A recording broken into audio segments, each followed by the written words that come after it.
Kondisinya kian membaik, Tukul Arwana diperbolehkan pulang dari Rumah Sakit Pusat Otak Nasional minggu ini. Setelah mendapatkan perawatan intensif di Rumah Sakit Pusat Otak Nasional, Cawang, Jakarta Timur, kondisi pelawak Tukul Arwana kian membaik.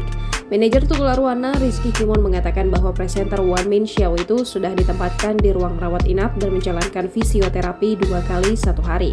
Dengan kondisinya yang semakin membaik, pelawak kelahiran 16 Oktober 1963 itu diizinkan pulang minggu ini dari Rumah Sakit PON.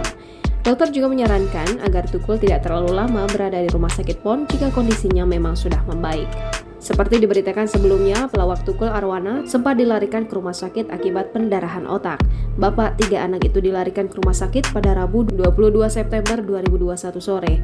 Tukul kemudian menjalani tindakan operasi pada malam harinya. Hingga kini, kondisi Tukul Arwana semakin membaik setelah mendapat perawatan intensif di Rumah Sakit Pusat Otak Nasional, Cawang, Jakarta Timur.